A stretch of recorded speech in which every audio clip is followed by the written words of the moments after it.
Preview.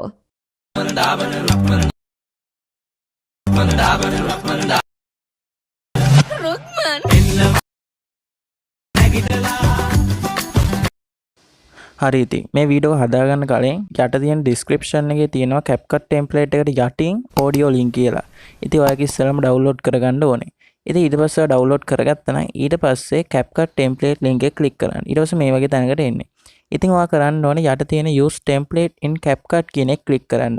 ඊට පස්සේ ටික වෙලාවක් ගිහිල්ලා ඔයාව template එකට වැටෙයි. ඉතින් ඔයා කරන්න ඕනේ ඊට පස්සේ use template කියන එක click කරන්න. ඊට පස්සේ ඔයාලා තියෙන ෆොටෝ දෙකක් සිලෙක්ට් කරගන්න. ඉතින් පළවෙනි ෆොටෝ එක black ෆොටෝ එකක් නැත්නම් කළු ෆොටෝ එකක්. ඉතින් ඔයාලට කළු ෆොටෝ එකක් නැත්නම් මම description එකේ එකක් දාලා තියෙනවා. ඔයාලට එතනින් download කරගන්න පුළුවන්. ඊට පස්සේ දෙවෙනි ෆොටෝ එකට ඔයාගේ ෆොටෝ එකක් සිලෙක්ට් කරලා next කියන එක දෙන්න. ඊට පස්සේ මේ වගේ වීඩියෝ එක හැදෙනවා. ඊට පස්සේ ඔයාලට තියෙන්නේ උඩ export කියලා එකක් තියෙනවා. ඊට පස්සේ export without watermark click කරලා වීඩියෝ එක save කරගන්න. හරි ඉතින් ඔයාව කෙලින්ම යන්නේ TikTok එකට. ඉතින් ඔයා back වෙලා ඉතින් ඔයාගේ තියෙන application ටික ඔක්කොම අයින් කරලා දාන්න. ඉතින් අපි දැන් කරන්න යන්නේ preview එකේ දැක්ක වීඩියෝ එකේ song එක add කරගන්න. ඉතින් ඔයාලට ඒකට කරන්න තියෙනවා ඔය Capcut application එක open කරගන්න.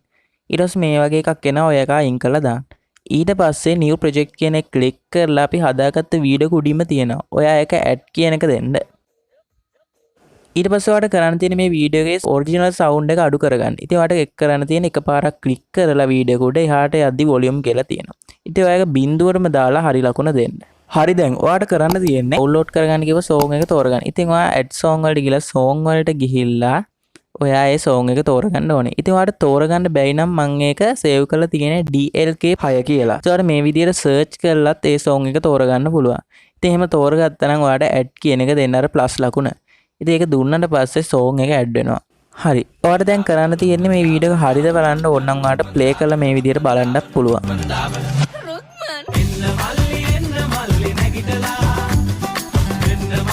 ඉතින් එහෙනම් බලලා ඉවරනම් ඔයාට end එක මේ විදිහට delete කරලා දාන්න පුළුවන්. ඊට පස්සේ ඔයාලට උඩින් resolution එක තෝරගෙන export කරගන්න පුළුවන් අර ඊතලයේ click කරලා. ඉතින් මේ විදිහට වීඩියෝ එක හදාගන්නේ. ඉතින් අලුත් වීඩියෝ එකකින් නැවතත් හම්බෙමු. සුබ දවසක් ඕගොල්ලන්ට.